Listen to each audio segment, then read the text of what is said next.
જય શ્રી કૃષ્ણ. હવે સતીના પ્રસંગમાં આપણે આગળ જોઈશું કે હવે દિલીપ કુમાર રાય શિલોંગથી રજત સતીનું જે બાળક છે 7 વર્ષનું એને હરિદ્વાર લઈ આવ્યા છે.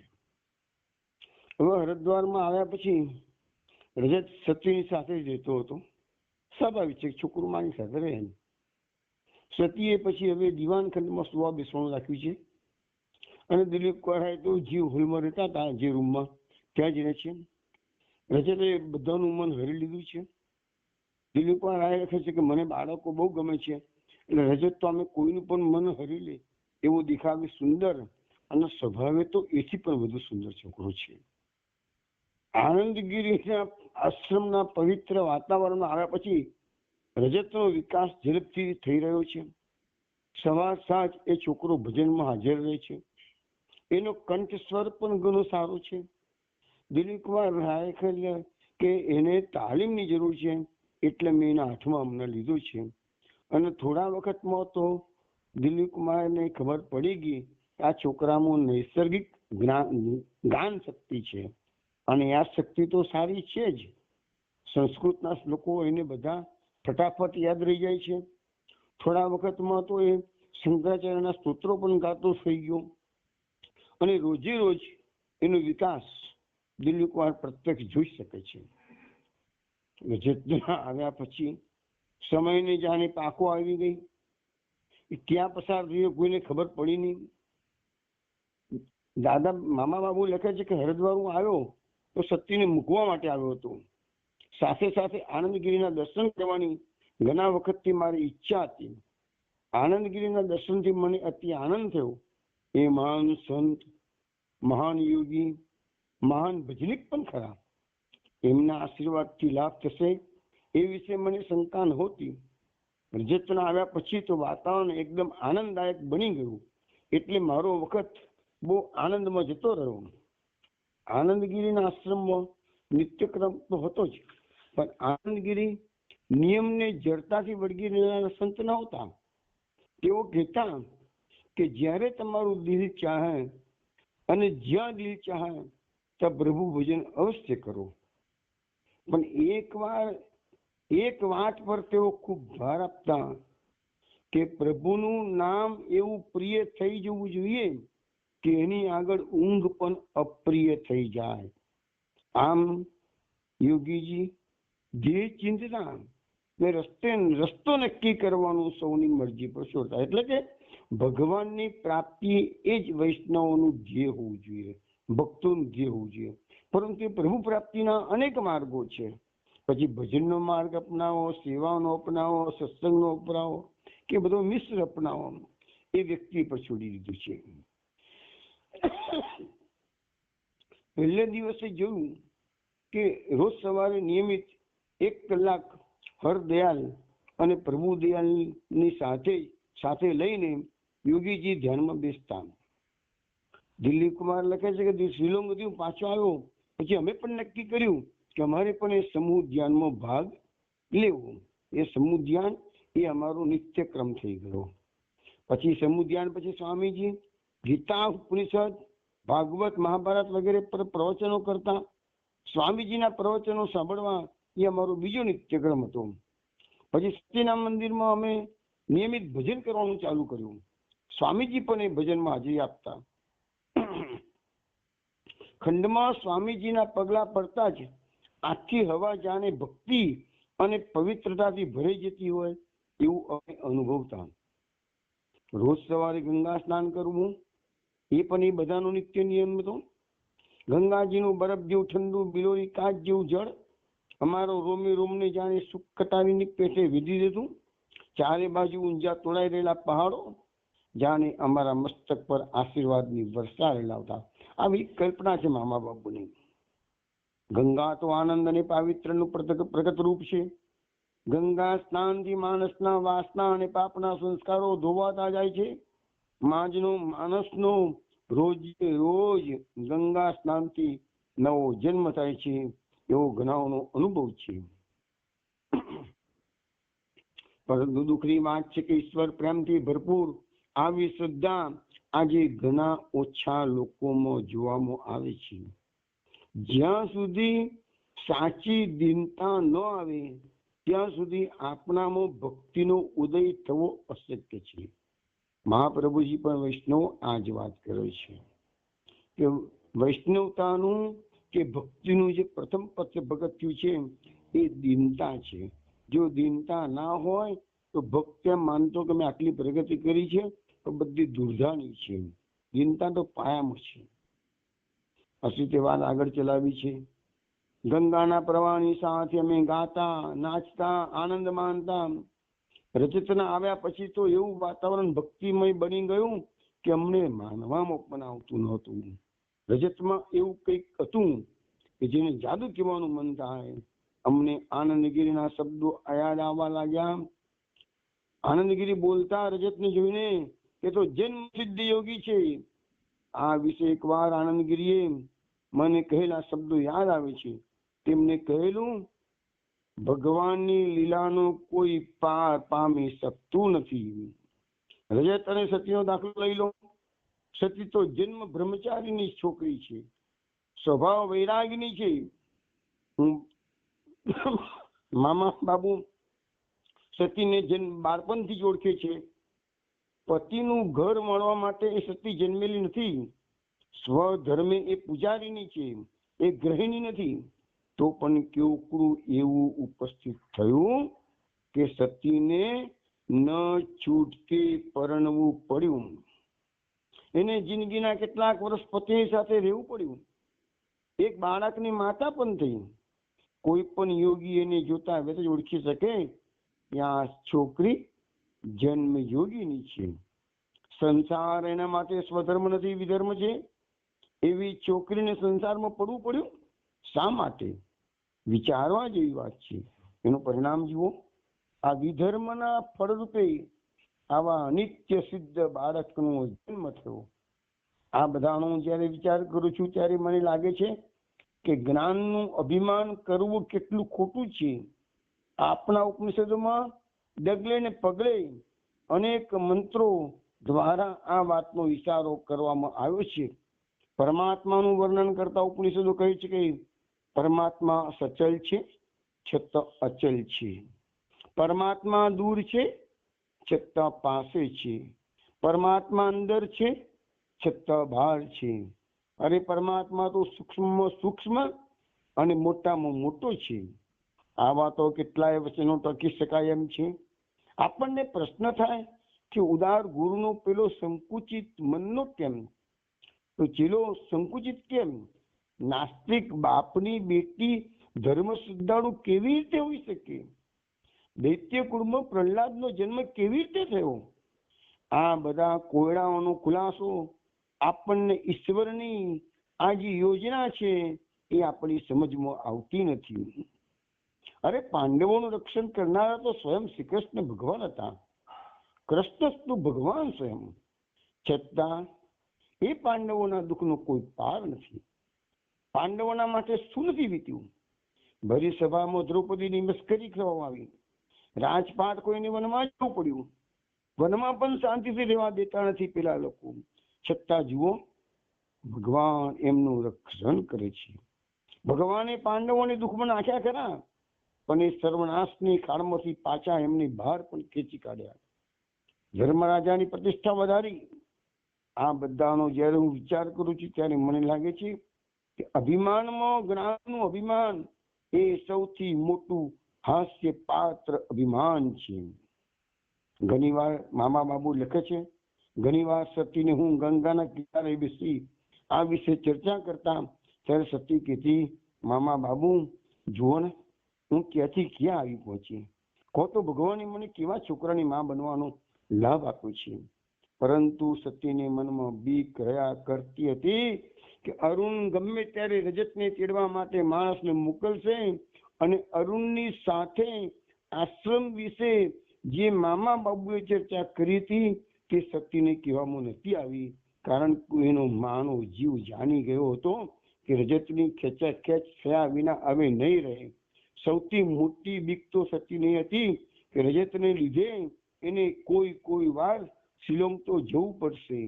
રજતના આવવાથી સતીની પરમ શાંતિ મળી હતી, પરંતુ એ શાંતિની પાછળ એક ભય છુપાઈને રહ્યો હતો. શું થશે? શું હું રજતને ખોઈ બેસીશ? પરંતુ એ ચિંતાઓની જોડે જોડે એક લોભી આશા પણ હતી કે કદાચ ભગવાન કરે અને રજતના ખેંચાણથી અરુણનું પણ એક દિવસ હૃદય પરિવર્તન થાય.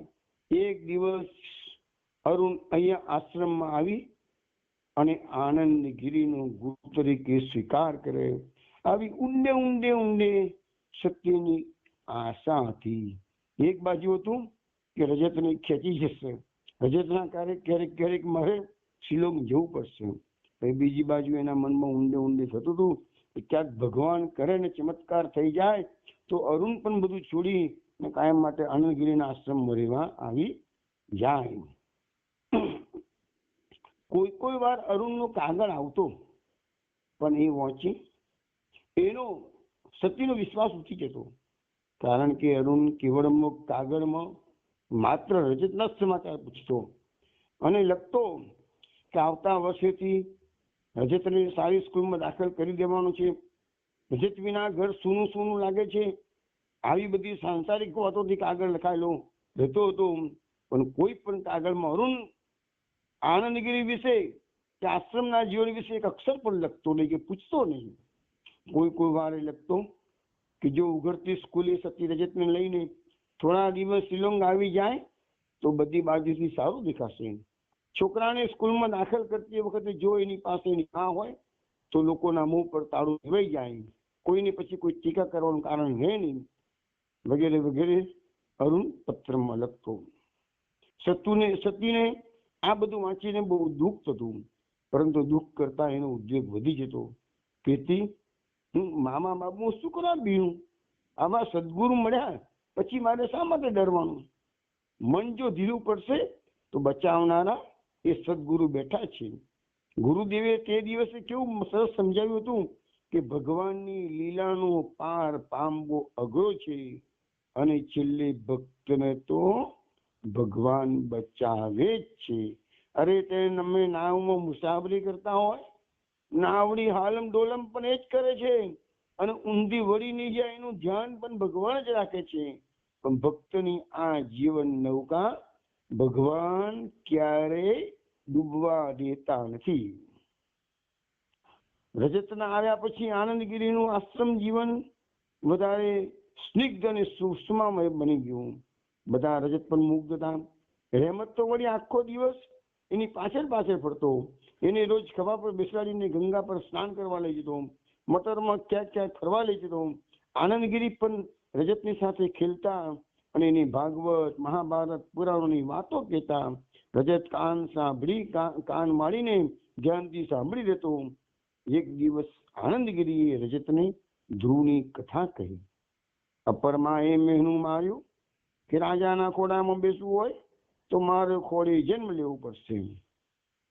રડતો રડતો નાનકડો ધ્રુવ માની પાસે ગયો. માએ શિખામણ આપી કે રંકનો રાય બનાવનાર તો ભગવાન છે, માટે તું વનમાં જઈ ભગવાનની તપશ્ચર્યા કર. બાળક ધ્રુવ એકલો તપશ્ચર્યા કરવા વનમાં ગયો. આ સાંભળી રજતની આંખો ચમકી ગઈ. એ બોલી ઉઠ્યો, ગુરુજી હું પણ ધ્રુવ જેવું જીવન જીવીશ. આનંદગીરીએ કહ્યું, બહુ સરસ બેટા, પણ એ ધ્રુવ શું કરવા વનમાં ગયો તો તને ખબર છે? તપ કરવા. એને તપ શું કરવા કર્યું ખબર છે? રાજા થવા. પણ જયારે ભગવાને પ્રસન્ન થઈ અને વરદાન માંગવાનું કહ્યું ત્યારે એને શું માંગ્યું ખબર છે? એને કહ્યું કે આપના દર્શન થયા એ જ મોટામાં મોટું વરદાન છે, મારે બીજું કાંઈ ના જોઈએ. આમ ધ્રુવે ભગવાન પાસે કશું માંગ્યું નહીં, પણ માગવાની ઈચ્છાથી તપ કરવા ગયો હતો. પણ પ્રહલાદના મનમાં તો એવી કોઈ ઈચ્છા હતી જ નહીં. એનો તો કેવળ ભગવાનનો પ્રેમ જોઈતો હતો. એ પ્રેમ ખાતર એને ભગવાનની ભક્તિ કરી અને ભગવાન જયારે પ્રસન્ન થયા ત્યારે પ્રહલાદે શું માંગ્યું? પુરાણોમાં શ્લોક છે, નાથ યોની સહસ્ત્રેષુ યેસુ યેસુ વજામ્યમ તેસુ તેસુ અચલા ભક્તિ અચ્યુતાસ્તુ સદાત્વહી. હે નાથ, હે અચ્યુત, હજારો યોનિઓમાં જ્યાં જ્યાં મારો જન્મ થાય ત્યાં ત્યાં તારામાં જ અચળ ભક્તિ મારી થતી રહે. એટલે શુદ્ધ ભક્તિની દ્રષ્ટિએ ધ્રુવ કરતા પ્રહલાદ ચડી જાય છે. હા સાંભળી રજત એકદમ આનંદમાં આવી તાળીઓ તાળી પાડી ઉઠીને બોલ્યું, જો ગુરુજી, તો હું જરૂર પ્રહલાદ જેવું થઈશ. તરત જ એનું મન નક્કી ન થઈ ગયું. તે બોલ્યું, હે ગુરુજી, પણ જો હું પ્રહલાદ થઈ જઉં તો મારા પપ્પાને તો રાક્ષસ થવું પડે. તો આનંદગીરીએ હસીને રજતનું ઉદાસ મન જોઈ કહી દીધું, બેટા, આ કલિયુગમાં તો પ્રહલાદનો બાપ સરકારી અમલદાર હોય તો ચાલે, રાક્ષસ થવાની કઈ જરૂર નથી. રજત તો વિચારનો છોકરો વિચારમાં પડી ગયો. પછી એ બોલ્યો, ખરું કહ્યું, અને પપ્પા પણ અહીં આવીને અમારી પેઠે ગુરુજીના ચેલા બની જશે. પછી હું પપ્પાને કહીશ, કેમ પપ્પા તમે હારી ગયા ને? ત્યાં તો શિલોંગમાં લોકો તમને સલામ ભરે છે, અને અહીં આશ્રમમાં તો તમે ગુરુજીને સલામ ભરો છો. બોલતા બોલતા રજત ખડખડ હસી પડ્યો. સતીની આંખમાં આંસુ આવી ગયા. પુત્રની છાતીએ વળગાડી સતી બોલી, બેટા, તારા મોંમાં સાકર. જો પ્રભુ આ બાળકનો બોલ સાચો પાડજે અને એના પિતાને અહીંયા આશ્રમ જીવન જીવવાની પ્રેરણા આપજે. આવી રીતે અમારા દિવસો વહી જતા હતા. ભગવાન બુદ્ધે કહ્યું છે કે સંસારમાં કશું એ કાયમી નથી, સુખ પણ નહીં, દુઃખ પણ નહીં. એટલે ધીરે ધીરે મારા મનમાં ફરી અશાંતિ ઉભી થવા મળી. સુંદર શાંત આશ્રમ હતો. પુણ્ય સલીલા ગંગાનો કિનારો હતો. આનંદ મૂર્તિ સંત પુરુષનો આશ્રમ હતો. તેમ છતાં એ બધાને દાબી દઈને મારા મનમાં, એટલે સતીના મનમાં ક્યાંક ખટકતું હતું. પ્રશ્ન જાગતો હતો કે ધર્મનો પંથ શું આટલો સહેલો હોઈ શકે? મારા મનમાં કઈ કઈ શંકા કુશંકાઓ પેદા થવા માંડી. મને થયું કે હું માત્ર સગવડ વાળી બની ગયો છું. ખરો પ્રશ્ન તો મેં દાબી દીધો છે. ખરો પ્રશ્ન એ છે કે બધું છોડ્યા વિના ભગવાન મળે ખરા કે? હું અમલની વાત કરતો, શ્યામ ઠાકુરને યાદ કરતો, સતીને યાદ કરતો. એક જણને સપનામાં અમલને ગુરુજીએ સપનામાં દીક્ષા દીધી. અમલ બધું છોડી ચાલી નીકળ્યો. શ્યામ ઠાકુર નોકરીનું લંગર કાપી અફાત મહાસાગરમાં વહી ચાલ્યા, આકાશ ઉપર ધારણ કરીને. પરંતુ સતીનો વિચાર કરતા મારું મન સૌથી વધારે અસ્વસ્થ બની જતું. છોકરીની જાત, છતાં વિલાસ વૈભવ છોડી, પતિનો પ્રેમ છોડી, એટલું જ નહીં, છોકરાને પણ માર્ગો કરી આવી પડી હરિદ્વારમાં. જાણે બધું છોડ્યું તે જ પામ્યું. એક ભજનની લીટી મામા બાપુને ફરી ફરી યાદ આવવા લાગી. ગયા બધા માર્ગ પ્રવાસી, રહ્યો પડી હું જ ઉદાસી. ગયા બધા માર્ગ પ્રવાસી, રહ્યો પડી હું જ ઉદાસી. બધા તરી ગયા, માત્ર હું એકલો ગુરુવાદી હોવા છતાં ગુરુ ચરણના શરણ વિનાનો રહી ગયો. આમ વિચારોની સાથે સાથે બીજો સવાલ આવીને ઉભો રહેતો કે મારા ગુરુ કોણ? મહર્ષિ અરવિંદ ઘોષનું મને પ્રબળ આકર્ષણ હતું. છતાં આનંદગીરીથી હું એવો મુગ્ધ થઈ ગયો હતો કે મારું સંશય મન મને કીધું કે આનંદગીરીને જ તારા ગુરુ નથી એની શું ખાતરી? પરંતુ યોગીજી ક્યાં એવું બોલ્યા છે? શું તેઓ સતીને એવું સ્પષ્ટ બોલ્યા હતા ખરા? પરંતુ મહર્ષિ અરવિંદને ગુરુ કરવાની મનમાં હોશ જાગવા છતાં પણ એમના આશ્રમમાં વસવાની કલ્પના માત્રથી મામા બાબુ લખે છે કે મારો જીવ ગભરાઈ ઉઠતો હતો. આનંદગીરીના આશ્રમ આવ્યા પછી મેં જેવો શાંતિનો અનુભવ કર્યો હતો તેવો પહેલા કદી કર્યો ન હતો. સ્વામી મહર્ષિ અરવિંદના આશ્રમમાં હું જઈ આવ્યો ખરો, ત્યારથી આશ્રમ વિશે મારા મનમાં એક પ્રકારનો ભય પેદા થઈ ગયો હતો. ખાસ તો યોગાશ્રમ શબ્દ જ મને એકદમ ગુરુ ગંભીર લાગતો હતો. એ આશ્રમમાં, પાંડિચેરીમાં ન મળે બાળકનું હાસ્ય, નહીં મિત્રોનો સ્નેહ સ્પર્શ, નહીં મન ફાવે તે મરવા ફરવાની છૂટ. બધું જ ત્યાં નિયમના બંધનમાં, ડગલે ને પગલે ગુરુની રજા લેવાની અને બધાથી ચડી જાય એવી વાત તો આશ્રમ વાસીઓની સંકુચિત મનોદશા. હું આશ્રમમાં હતો ત્યારે મને શિષ્યોની સંકુચિત મનદશા અને એમનું જનન જોઈ બહુ દુઃખ થતું. પાંડિચેરી આશ્રમમાં આવું જોયું હતું એટલે ઘણી વાર મનમાં એવું થતું કે આનંદગીરીના આશ્રમમાં જ રહી જવું. આવી કઈ કઈ દલીલો પ્રતિદલીલો મારા મનમાં ઉઠતી હતી. છેવટે એક દિવસ મનની આ વ્યથા એવી અસહ્ય બની ગઈ કે મેં આનંદગીરી પાસે જઈ મારા અંતર્દ્વંદની વાત તેમને કહી નાખી. શાંતિથી તેઓ સાંભળી રહ્યા. પછી તેમને મને કહ્યું, હું જાણું છું અસિત, પણ મને એની ચિંતા નથી, કારણ કે તારા વિકાસ માટે એ અંતર્દ્વંદ જરૂરી છે. હું આગળ સાંભળવા તલપી રહ્યો. તેમને કહ્યું, બસ અત્યારે આ તબક્કે હું વધારે તને કશું નહીં કહું. તારા ગુરુ તને સંભાળવા આવી પહોંચે ત્યાં સુધી તારે ધીરજ રાખવી જ જોઈશે. મામા બાબુ કે છે, પણ ત્યાં સુધી હું શું કરું? જરા અટકીને મેં કહ્યું કે શ્યામ ઠાકુર સતી વગેરેને તમે સંભાળ્યા તેમ મને પણ સંભાળી લો નહીં. અમલને સ્વપ્નમાં આપે જ દીક્ષા આપેલી. આનંદગીરી હસીને કહ્યું, ધાર ક્યાંથી હું તને હા કહું તો તેથી તને શું ફાયદો થવાનો? એકદમ ચંચળ બની મેં આનંદગીરી મહારાજના પગ પકડી લીધા. કૃપા કરી મને મદદ કરો સ્વામીજી. મારા મસ્તક પર એમના બંને હાથ મૂકી તેમને કહ્યું, હું તને મદદ કરું જ છું જ, પરંતુ હું મારી રીતે મદદ કરું છું. કેટલીક બાબતો એવી છે અસિત કે જે મારે તારાથી છુપી રાખવી પડે. તારા ભલા માટે કહું છું. પ્યાલો ખાલી કર્યા વગર ફરી ભરી શકાય નહીં, એ તો તું સમજી છે ને. હું કઈ સમજી શક્યો નહીં, તેથી મૂંઝાતો હતો. મારી મૂંઝવણ જોઈ તેમણે હસીને કહ્યું, તારા ગુરુ આવી તારી હૃદય ગ્રંથિ છોડે નહીં ત્યાં સુધી તું આ બધી વાતો નહીં સમજી શકે. ફરી મેં આગ્રહ કરીને કહ્યું, પરંતુ મારું દિલ તો અત્યારે આપણા તરફ ખેંચાય છે, તેથી આ મારી આ ધીગા આપ જ દૂર કરો. આનંદગીરીએ હસીને કહ્યું, એ નહીં બને, કારણ કે હું તારો ગુરુ નથી. મામા બાબુ નિરાશ થઈ ગયા. આનંદગીરીએ એ નિરાશા જોઈ લીધી. તેમને કહ્યું, શિયાળો પૂરો કર્યા વિના વસંતમાં પ્રવેશ થશે જ નહીં. ગુરુ જ તારી બેડીઓ તોડી નાખશે, તે ચમત્કાર કરી શકશે. હું ફરીથી કહું છું કે હું તારો ગુરુ નથી.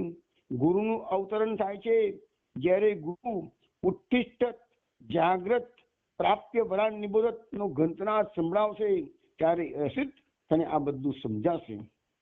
આ નવી જ વાત હતી. અત્યાર સુધી હું એવું માનતો હતો કે સાધકે પોતાને જે પસંદ પડે તેને ગુરુ કરી લેવાનું હોય ને આગળ વધવાનું હોય છે. પણ આ સાંભળી મેં આંચકો અનુભવ્યો. આનંદગીરી અસિતની સામે જોઈને કહ્યું કે મારા ગુરુદેવ મહાવિદ્વાન હતા. તેઓ કહેતા કે જ્યાં સુધી તમે તમારું મન ખાલી ન કરો, અત્યાર સુધીનું ભરેલું એમાંથી કાઢી ન નાખો, ત્યાં સુધી ગુરુના દર્શનની આશા રાખવી વ્યર્થ છે. ગુરુ તમારા હૃદયની પાટી પર મંત્ર લખશે ત્યારે તમને કલ્પના પણ નહીં આવે કે તમારામાં જ્ઞાનનો ભક્તિનો ઉદય થઈ ચૂક્યો છે.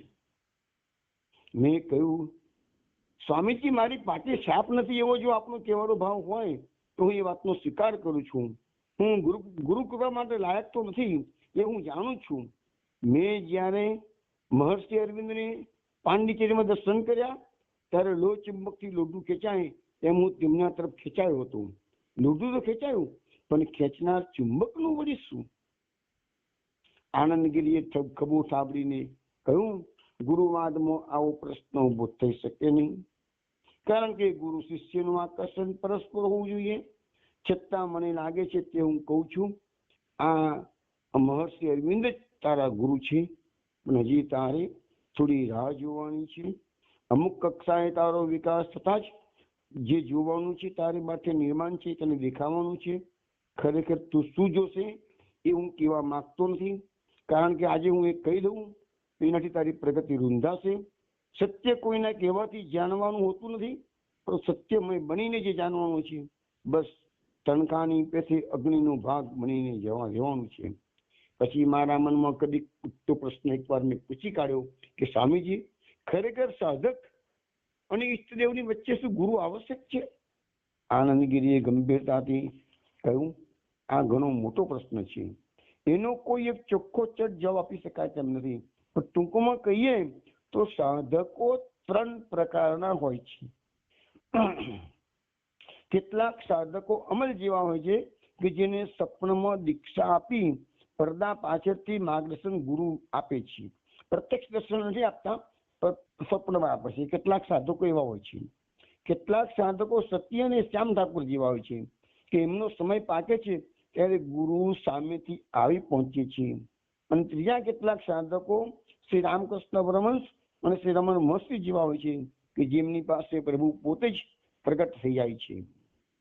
તો દાદા બાબુએ પૂછ્યું, આ કેવી વાત? શ્રી રામકૃષ્ણ પરમહંસે તો ઘણા ગુરુઓ કર્યા હતા, ભૈરવી, તોતાપુરી વગેરે વગેરે. આનંદગીરી હસીને કહ્યું, ના, શ્રી રામકૃષ્ણ તો અવતારી મહાપુરુષ હતા. એમને જેમની પાસેથી તાંત્રિક સાધનાની કે નિર્વિકલ્પ સમાધિની દીક્ષા લીધી હતી તેમના કોઈ એમના ગુરુ નહોતા, પરંતુ એ તો એમના શિક્ષક હતા. ગુરુ અને શિક્ષકમાં આસમાન જમીનનો ફરક છે. જેઓ સ્વધર્મી ગુરુવાદી છે તેમની પાસે ગુરુ ઈષ્ટ દેવતાના પ્રતિનિધિ રૂપે આવે છે અને એમને માટે ગુરુને આત્મસમર્પણ કરવાનો અર્થ ઈષ્ટ દેવને આત્મસમર્પણ કરવું એવો થાય છે. રૂપ, સનાતન ગોસ્વામી, હરિદાસ વગેરે ચૈતન્ય મહાપ્રભુજીની આગળ આવું જ આત્મસમર્પણ કર્યું હતું.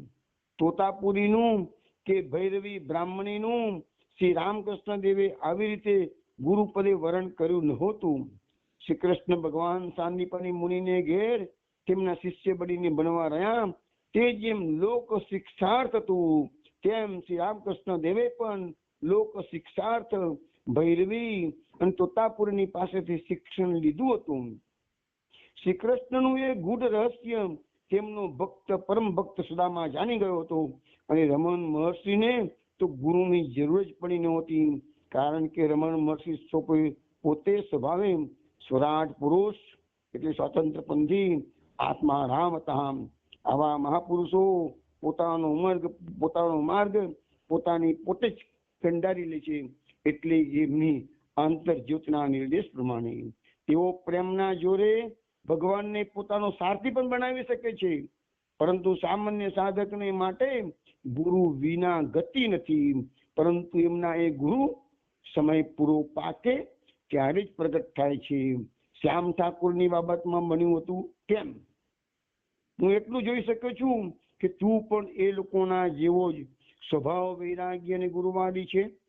એટલે હું તને કહું છું કે વખત પાકતા તારા ગુરુ તને દેખા દેશે અને એમની ઝાંખી થઈ ના થઈ ત્યાં તો તારા બધા સંશયો છેડાઈ જશે. આજે હું તને એટલું જ કહું છું કે અસિત, તું વ્યાકુળ ના થા, ધીરજ ધર, ઈષ્ટદેવનું સતત સ્મરણ કર્યા કર. એમ કરવાથી ગુરુ પ્રાપ્તિનો દિવસ નજીક આવી જશે. આવવાનો જ છે, આવ્યા વિના રહેવાનું નથી. પછી શાંત દર્દ સ્વરે એમને કહ્યું, જે સત્યને શોધે છે તેને સત્ય અવશ્ય મળે જ છે. એ શાશ્વત સત્ય છે, આ સનાતન સત્ય છે, ચિરંતન સત્ય છે. એવી શ્રદ્ધા દેશે દેશે યુગે યુગે અનેક સત્યાર્થીઓ પ્રગટ કરી છે. દ્રૌપદીએ શ્રી કૃષ્ણને શું કહ્યું હતું?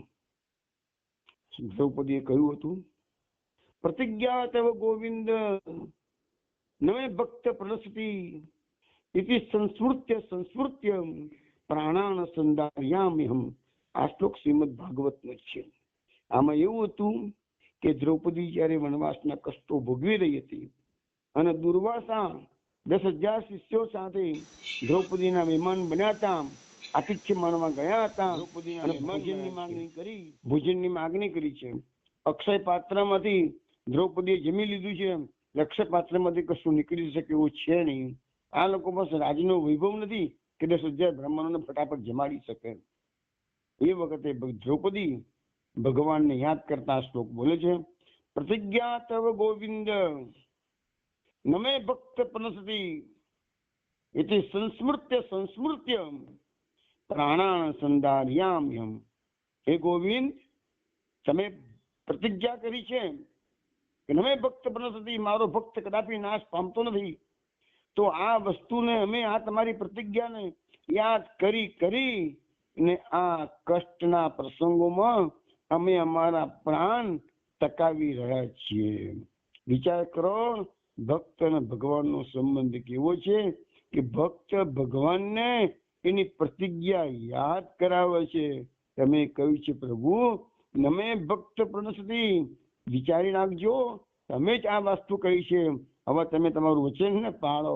આપણે સતીના પ્રસંગમાં પણ જ વસ્તુ જોઈ હતી કે જયારે સતી ગુંડાઓની વચ્ચે ઘેરાઈ ગઈ હતી ત્યારે સતીએ પણ ભગવાનને કહ્યું હતું કે પ્રભુ તમે તો ગીતામાં વચન આપ્યું છે કે નમે ભક્ત પ્રણસતી, તો પછી આવા સંકટમાંથી ઉગારવાની તમારી ફરજ છે. તો ભક્ત ભગવાનને એની ફરજનું ભાન કરાવી શકે છે એવો સંબંધ કીધેલો છે. આનંદગીરી હસીને આગળ કહું, દ્રૌપદીના આ શબ્દમાં ભગવાનને જાણે કે તે પડકાર આપતી હોય તેવો ભાવ છે. વાત ખરી છે, કેવળ ભગવાન ભક્ત ઉપર શાસન નથી કરતા, પણ ભક્ત પણ સામેથી ભગવાનની પર શાસન કરે છે. અને એટલા માટે તો ભક્તે ભગવાને ભાગવતમાં પણ કહ્યું છે હમ ભક્ત પરાધીન. ભક્ત ભગવાનને કહી સાવધાન, તમે તમારા ભક્તને બચાવવાનું વચન આપેલું છે, ભૂલી ના જશો. અમે તો નથી ભૂલતા, અમે તમને ભૂલવા પણ નહીં દઈએ. ભક્ત ભગવાનને કહે છે તમારા વચનો અમે તને યાદ કરાવીશું. એક યોગક્ષેમમ વહામ્યમ ગીતાનું વચન છે, એનો પ્રસંગ આપણે ક્યારે જોઈશું. તો ભક્ત ભગવાનને યાદ કરાવે છે. યોગક્ષેમમ વહામ્યમ, તમે કહેલું છે, તમે કહેલું છે, તો ભક્તોનો યોગક્ષેમ તમારે વહન કરવો જ પડશે કે છે. તો આ સાંભળીને કઈ દિલાસો તો મળે છે, પરંતુ સાથે સાથે બીક પણ લાગે છે. કારણ કે દ્રૌપદી જેવી અસામાન્ય ભક્તિમતીને પણ જો ભગવાનને તેમની પ્રતિજ્ઞા યાદ કરાવી પડતી હોય તો અમારા જેવા સામાન્ય માણસની ગતિ સી થાય. કોઈ વાર ઉત્સાહમાં આવી હું વિચાર કરી નાખું છું કે અરવિંદ ઘોષ મારા ગુરુ છે તો હું દોડી જઉં એમની પાસે, પરંતુ તે પછી વિચાર કરું છું કે એમના આશ્રમની ગૌશાળામાં તો અનંત શિષ્યોની સાથે ધક્કા મુક્કી કરીને રહેવું પડશે, ત્યાં મારું મન ટાઢું પડી જાય છે. હા સાંભળીને આનંદગીરી રસી પડ્યા. કહે તું તો જાણે એમ જ સમજે છે કે રાજકુમાર ધનનું બાળક છે અને ગાડી વાળો છે, માટે અત્યારે રાજકુમારને ગાડી પર બેસવાનો હક કરી શકે છે. પણ બાબા ઉડવાનું કરતા પેલા આંખો તો ઉગવી જોઈએ છે ને. બીજી વાત એ કરી ગુરુની ગૌશાળાની, હું એ બાબત તારી સાથે સાવ અસંમત નથી. મહર્ષિ અરવિંદ જેવા મહાન યોગી આવડું મોટું ટોળું કેવી રીતે સંભવી શકે છે, એની મને પણ ઘણી વાર નવાઈ લાગે છે. પરંતુ હું તને ખાતરીથી કહું છું, એકવાર ગુરુનો સાદ સંભળાયો કે તારી આ બધી શંકા આશંકાઓ ક્યાંયથી ઉડી જશે. તું સીધો ગુરુ પાસે પહોંચી જવાના વિચારો કર, તો તને રોકે છે કોણ? મોજા સમી જાય પછી દરિયામાં પડવું એવી તારી વાત છે ને, આનું નામ જ માયા. ભાઈ શ્રી રામકૃષ્ણ પરમહંસ શનિપાતના રોગીનો દાખલો આપતા કહે છે કે શનિપાતનો રોગી તો કાયમ માટે બકવાત કરતો હોય છે. એક ટોપલી ભરીને પેડા ખાઈ જઈશ, એક આખો દૂધપાક તપેલું ભરીને પી જઈશ. વૈદ ડોક્ટર એ સાંભળીને હસીને કહે છે બેટા ભાઈ તું ખાજે ને, તેને ના કોણ પાડે છે? કારણ કે વૈદ બરાબર જાણે છે આ બધી સાચી ભૂખ નથી, વિકારની ભૂખ છે. વિકારનું જ્ઞાન જશે ત્યારે જ સાચી ભૂખ ઘટશે. આપણે પણ આવી રીતે સંસારની કામ વાસનાના વિકારમાં ભૂલી જઈએ છીએ અને આમ લાગે છે તેમ લાગે છે, આમ ન થઈ શકે, આ થશે, આવું કઈ ને કઈ આપણે બબડતા રહીએ છીએ.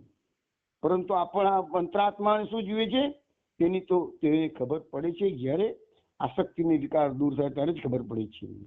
આ વાત યમરાજા નચિકેતાને કહી. બધાએ દેશોમાં જ્ઞાનીઓ આ એક જ વાત કહી ગયા છે, યદા સર્વે પ્રમુચ્યંતે કામા યસ્ય હૃદય સ્થિતા અર્થ અતમર્ત્યો મૃતો ભવતિ અત્ર બ્રહ્મ સમાનુતે. એટલે કે આપણા હૃદયમાં કામ વાસનાનો ધુમ્મસ દૂર થાય ત્યારે જ આપણે અમૃત થઈએ છીએ. બીજા શબ્દોમાં સત્ય સ્વરૂપ આપણી અંદર જ જડડી રહે છે, પરંતુ કામ વાસનાના હજારો આવરણોને લીધે એનો પ્રકાશ આપણને દેખાતો નથી. માટે ખોટી ચિંતાઓ કરવી છોડી માત્ર ભગવાનનું એક ચિત્તે સ્મરણ કર્યા કર, એ જ તને રસ્તો દેખાશે. જો તારો સ્વધર્મ ગુરુવાદ હશે તો ગુરુ પણ ભગવાન જ તને મેળવી આપશે. પેલે દિવસે તેમ પેલું મીરાનું ભજન ગાયું ને, હરી મિલાયો ગુરુ મુજે, ગુરુ હરિ કી શરણ લગાઈ. હા અસિત, કેવું સુંદર ગાય છે. આવું ભાવ ભર્યું ભક્તિ સંગીત જેના કંઠમાંથી વહી રહ્યું છે, એવી ચિંતા કરે ખરો કે? છતાં કેવી છે ભગવાનની માયા. આમ કહીને સ્વામીએ કહેવા મળ્યું, ઝાકરા જોઈને ઉડે દોડે ઊંટ ને કાંટા ખાવા લાગે, જીભ છોલાઈને નીકળે લોહી, તો એ ઊંટ તો માંગે ઝાકરા. અસિતે કહ્યું, રોજે રોજ આવા સ્વામીજી તો કઈ કઈ વાતો કરતા અને કેવા સરળ સ્વભાવે. સાંભળીને ઘણી વાર એવું થતું, આહા શું શબ્દો છે, પ્રકાશનો ફુવારો છે. મારા મનમાં આનંદગીરી ખૂબ વસી ગયા હતા. એનું બીજું એક કારણ હતું કે પોતાના જ્ઞાનની મર્યાદા કબૂલ કરતા તેઓ કદી શરમાતા નહીં. ઉપદેશ દેતા ત્યારે ઘણી વાર કહેતા કે આનાથી વધારે હું જાણતો નથી. એક દિવસે હર દયાલે મારી આગળ એટલે કે અસિતની આગળ આવીને ભડાસ મારી કે આપના ગુરુની તોડે આવે એવું જગતમાં બીજો કોઈ ગુરુ નથી. આપના ગુરુ તો સર્વજ્ઞ છે. મેં આ શબ્દો બીજે દિવસે વાતમાં આનંદગીરીને કહ્યા તો એમનું મોં એકદમ ગંભીર થઈ ગયું. એ જોઈને મારું હાસ્ય ઉડી ગયું. તેમને તરત જ હરદયાલને બોલાવીને કહ્યું કે મારા ગુરુ બીજા ગુરુ કરતા ચડિયાતા છે એવું કદી બોલવું નહીં, કદાપી નહીં. કદી ભૂલતો નહીં કે બીજાના ગુરુને હલકો પાડવા જતા તું પોતાના ગુરુને હલકો પાડે છે, પણ સાથે સાથે ભગવાનને હલકા પાડવા જેવું થાય છે. કારણ કે બધા ગુરુઓ એ એકના જ પ્રતિનિધિ છે. અને હું શું સર્વજ્ઞ છું? કોને કહું તને? કેવી રીતે જાણ્યું? મેં તો તને એ નથી જ કહ્યું, કારણ કે ઘણી વાર હું કહેતો હોઉં છું કે ભગવાન મને જેટલું દેખાડે કહે એટલું જ હું દેખું છું, જાણું છું. ફરીથી તારા મોએ આવા શબ્દો નીકળવા ન જોઈએ, કોઈના પણ મોઢેથી નહીં. હરદયાલ ગુરુ ભક્તિના આવેશમાં પોતાનો બચાવ કરવા ગયો કે ગુરુદેવ શિષ્યને મન તો ગુરુ એટલે સર્વસ્વ. તેને બોલતો અટકાવી આનંદગીરીએ કહ્યું કે ના ના હરદયાલ, એવો બચાવ ના કર. ધર્માંધતા કે દુરાગ્રહ એ ગુરુ ભક્તિ નથી. ગુરુ ભક્તિ તો અંતરમાં મેળવવાની ચીજ છે, અંતરમાં સેવવાની ચીજ છે. વેદના ઋષિ મુનિઓ પણ જિજ્ઞાસુ પૂછે તો કહી દેતા હું આટલું જાણું છું, આનાથી વધારે જાણતો નથી. વધારે જાણવું હોય તો અમુકની પાસે જાઓ. જેમ એ ઋષિ મુનિઓ પણ સર્વજ્ઞ નહોતા, તેમ આ તારા ગુરુ પણ સર્વજ્ઞ નથી. માટે કોઈ ભૂલી છે કે કોઈની આગળ બળા સાકીશ નહીં કે મારા ગુરુ સર્વજ્ઞ છે. બીજું જે કરવું હોય તે કરજે, પણ લોકો મને હશે એવું કરતો નહીં. આમ કહી તેઓ જોરથી હસી પડ્યા. પછી તેમની હરદયાલનો ખભો સાંભળ્યો, એનો ક્ષોભ દૂર કર્યો અને ઘડીકમાં પ્રસન્નતાનું વાતાવરણ ઊભું કરી દીધું. પછી તે વાત આગળ કરતા કહ્યું, આનંદગીરીનું હાસ્ય બાળકના જેવું નિર્મળ હતું. તેઓ જયારે મુક્ત હાસ્ય કરતા, કોઈ વાર કોઈને ઠપકો આપવો પડ્યો હોય તો ઠપકાની સાથે સાથે હાસ્ય મજાક કરી એનો ખેદ દૂર કરી નાખતા. એવો કહીએ એમની સાથે હસવામાં બધા જોડાતા. હવે વાત આગળ વધે છે. સતી આશ્રમમાં રહેવા આવી ગઈ છે. એ વાત કલકત્તામાં કાલીપદ બાબુ કે જે સતીના કાકા થાય છે. આપણે પેલા પ્રસંગોમાં જોઈ ગયા કે સતીના માતા અને પિતા જે ગુવાહાટીમાં રહેતા હતા ધરતીકંપમાં મરી ગયા હતા. સતીના સગાની અંદર જોવા જઈએ તો એના કાકા અને કાકી હતા જે કલકત્તામાં રહેતા હતા. કલકત્તા હાઈકોર્ટના બેરિસ્ટર હતા. એ વાત આપણે પેલા જોઈ ગયા છે. એ કાલીપદ બાબુના કાને જયારે શબ્દો પડ્યા કે સતી એના પતિને એના છોકરાને છોડી અને કાયમ માટે હરિદ્વાર એના ગુરુદેવના આશ્રમમાં ગઈ છે, તો કાલીપદ બાબુ ત્યાં સહન થયું નહીં. તેઓ સતીને જાણીને તેઓ તરત જ એક લોબો કાગળ લખ્યો મામા બાબુને કે સતીને કઈ અક્કલ બક્કલ તો છે કે નહીં?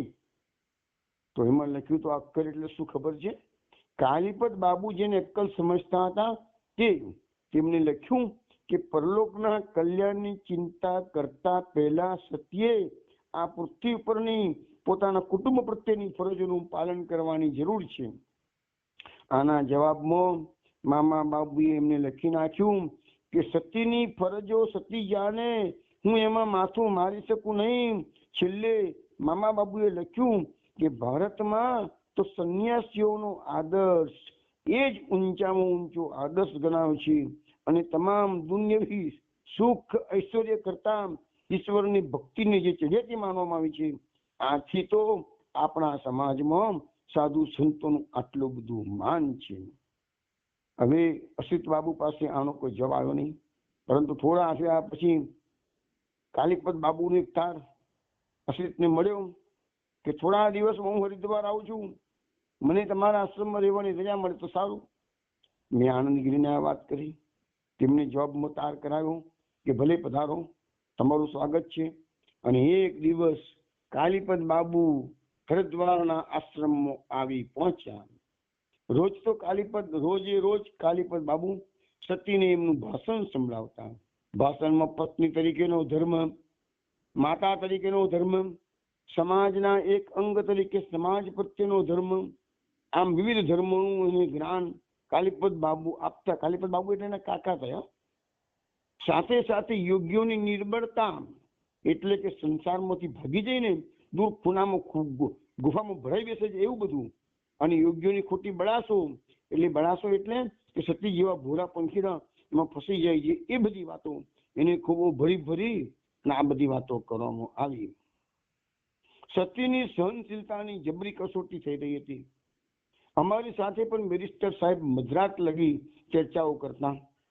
પોતાની વાત જ સાચી છે એ તેઓ એટલા બધા જક્કી હતા કે અમારી દલીલમાં પણ કઈ સત્ય હોઈ શકે છે એટલું સ્વીકારોનો વિનય વિવેક પણ તેઓ દેખાડતા નહીં, કારણ કે તેઓ કોર્ટમાં બેરિસ્ટર હતા.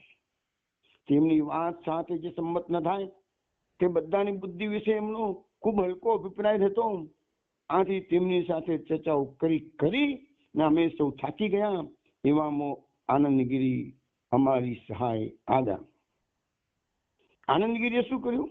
આનંદગીરીએ કાલીપદ બાબુને સમૂહ ધ્યાન વખતે હાજર રહેવાનું જાતે આવીને નિમંત્રણ આપ્યું કે કાકા છે ને સતીના, કાલે સવારે અમે બધા સમૂહ ધ્યાન દોરા બેસીએ છીએ, તમે અમારા આશ્રમમાં આવ્યા છો તો થોડો સમય અમારી સાથે સમૂહ ધ્યાનમાં બેસશો. મેં આનંદગીરીને ઘણી વાર કહ્યું હતું કે કાલીપદ તો આ ધ્યાનને ધતિંગ કહે છે, એ ચમત્કાર કે એમાં કશા માનતા નથી. એટલે જ્યારે આનંદગીરીએ કાલીપદને સમૂહ ધ્યાનમાં ભાગ લેવાનું નિમંત્રણ આપ્યું ત્યારે પહેલા તો મને ખૂબ નવાઈ લાગી. પછી મને થયું કે જરૂર આની પાછળ કંઈક રહસ્ય છે. એટલે હું તો કંઈ બોલ્યો નહીં, પરંતુ કાલીપદે મહેરબાની કરતા હોય એમ હસીને કહ્યું કે હા, તમારા નિમંત્રણનો હું સ્વીકાર કરું છું સાધુજી, પરંતુ સાથે તમને ચેતવી દેવાની મારી ફરજ છે કે હું ભૂવા કુવા આકડા ડાકલા ચમત્કાર બમત્કાર માનતો નથી. હું તો સ્વતંત્ર વિચારક છું અને મરે ત્યાં લગી તેઓ રહીશ અને તમારી બધાની પોલ ખોલી નાખવા માટે આવ્યો છું. આવું કડક શબ્દોમાં કાલીપદ બાબુએ આનંદગીરીને કહી દીધું. તે વખતે સતીની આંખોમાંથી જાણ છૂટી. આનંદગીરી શાંતિથી હસીને બોલ્યા, કાકા બાબુ, કહાની એટલી કોયલ નથી હોતી, તેમ દરેક મનવાળા મનસી નથી હોતા. વળી ચમત્કાર કરીને તમને મારા મતના કરવાની મને કોઈ ઈચ્છા પણ નથી. હું તમને ખાતરી આપું છું. અને સંશયવાદના પોલા અંધકારમાં તમને જીવનની સાર્થકતા લાગતી હોય તો તમારી જાકમ જોડ અજવાળામાં આવવાની તસ્દી લેવાની જરૂર પણ નથી. આવો મોતોડ જવાબ કાલીપદ બાબુને મળ્યો એટલે જરા મોટા પડ્યા. બહુ જૂના જમાનામાં જીવતો હોય એવો આ સાધુ સમો ઘા કરી શકશે એવું કાલીપદ બાબુએ કદી કલ્પ્યું નહોતું. સામો જવાબ દેવાનું કાલીપદ બાબુને સૂઝ્યું નહીં એટલે ચૂપ રહ્યા. કાલીપદ બીજે દિવસે સવારે અમારી બધાની સાથે સમૂહ ધ્યાનમાં બેઠા. પણ નવાઈની વાત એ બની કે એ વખતે કાલીપદ બાબુને કોઈ અપૂર્વ શાંતિનો અનુભવ થયો. જિંદગીમાં આવી શાંતિ કાલીપદ બાબુએ કદી અનુભવી નહોતી. તેને એનું કારણ સમજાયું નહીં. તેથી તેને આનંદગીરીને પૂછ્યું, સાધુ લોકો છાના માના બીજાઓના મનમાં શાંતિ રેડવાનું કામ કરે છે કે શું? તો સાધુએ જવાબ ના આપ્યો, પણ રજત બોલ્યો, હા હા, અરે આવું બધું તો બીજું બધું એમને ઘણું આવડે છે. ચોપડીઓ વાંચે ને તેમ અમારા ગુરુદેવ કાકા બાબુ તમારા મનના વિચારો પણ વાંચી લે છે. દાદુ તમને આખા ઊંધા ચત્તા કરી નાખશે અમારા ગુરુદેવ. કાલીપદ ગુસ્સે થઈ ગયો. સતીની સામે જોઈને કહ્યું, આ શેતાનના બચ્ચાને તે ભગત બનાવી દીધો છે. રજતે રોષમાં કહ્યું, મને શેતાનનું બચ્ચું કહેનાર તમે વળી કોણ? પછી એ બોલ્યો, હું તો યોગી છું યોગી દાદુ, હું તો યોગી છું યોગી. કાલીપદે મસ્કરીમાં તાળી પાડી, વાહ વાહ, તું તો એટમ બોમ્બ નહીં કહે છે. સતીની સામે જોઈને કહ્યું, પછી આપણા એટમ બોમ્બને યોગના કયા વિમાનમાં લઈ જશું? અકર્તવ્ય વિમાન તો બહુ સસ્તું પડશે નહીં? સતી કઈ બોલે તે પહેલા આનંદગીરીએ જવાબ આપતા હસીને કહ્યું, કાકા બાબુ, યોગનું વિમાન તો બહુ કિંમતી છે. તેથી કર્તવ્યની સમજ જેવો તમારો નકામો કચરો અમારે એમાંથી ફેંકી દેવો પડે છે. કાલીપદ એકદમ પડકાર પર આવી ગયા. નકામો કચરો, કર્તવ્યની સમજને તમે નકામો ભાર કહો છો? તમારી માતાએ એનું કર્તવ્ય અદા ના કર્યું હોત, આજે તમે ક્યાં હોત સાધુજી? આનંદગીરીએ જવાબ આપ્યું કે કાકા બાબુ, મારો એક મિત્ર છે.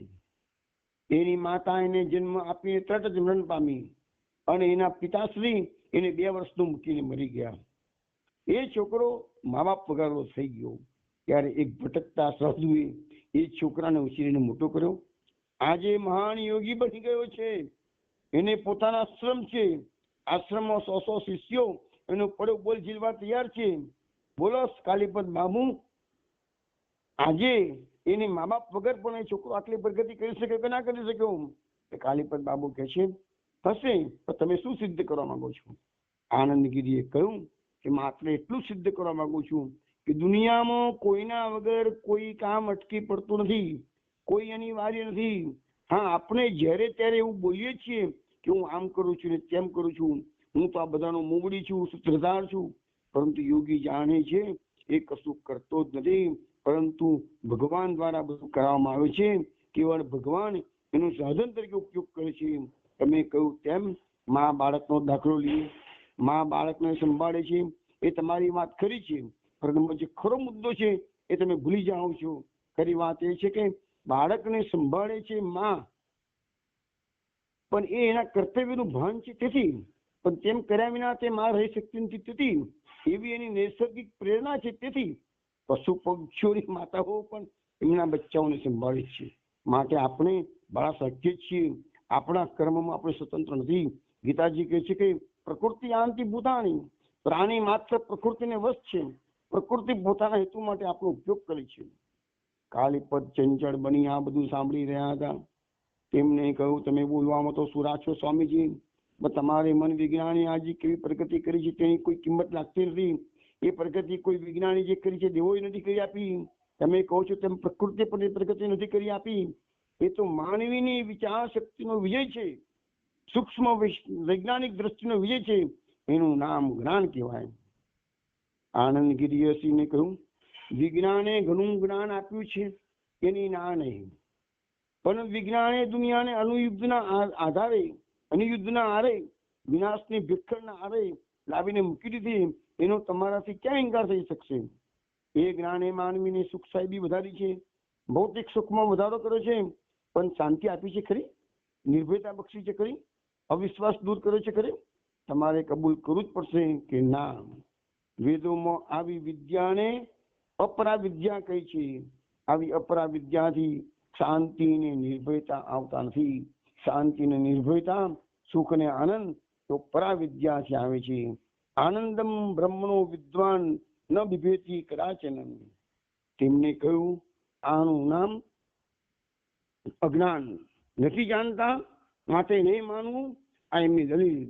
વાત બુદ્ધિની કરે છે અને દલીલ બુદ્ધિની કરે છે. એના ઉપાધ્યાયના જેવું. જે કાળી માતા તો કેવળ મનની ખોટી કલ્પના છે એ કઈ હસીને ઉડાવી દેવાનું કરતા હતા, ત્યાં તો નજરો નજર એમના ચર્મ ચક્ષુએ કાળી માતાના દર્શન કર્યા. શ્રી રામકૃષ્ણ પરમહંસે આ વાત કરી છે, વાંચી જોજો. મારું તમને માત્ર એટલું જ કહેવું છે કે અમે નથી જાણતા માટે નહીં માનવું એ દલીલ ખોટી છે. થોડી વાર અટકી તેમને બોલવા મળ્યું, તમેવ ભાંતમ અનુભાતિ સર્વમ તસ્ય ભાષા સ્વમિલમ વિવાદી. જે કંઈ આપણા અનુભવ લોકમાં પ્રગટ થાય છે એના પ્રકાશથી જ બધું પ્રકાશિત છે. જે પ્રકાશ છે તેનું જ છે, તે જ છે ઓ ઠાકુર. બોલતા બોલતા સ્વામીજી ભાવાવેશમાં આવી ગયા. તેમનો કંઠ સ્વર ડૂબી ગયો અને સ્વામીજી સમાધિસ્થ થઈ ગયા. તો વૈષ્ણવ સ્વામીજી સમાધિસ્થ છે. હવે આપણે કાલે બપોર સુધી એમના સમાધિમાં રહેશે અને કાલે સમાધિ છૂટશે એટલે સ્વામીજી શું બોલશે એ બધી વાતો આપણે કાલે સાંજે 4:30 જોઈશું. જય શ્રી કૃષ્ણ. જય શ્રી કૃષ્ણ.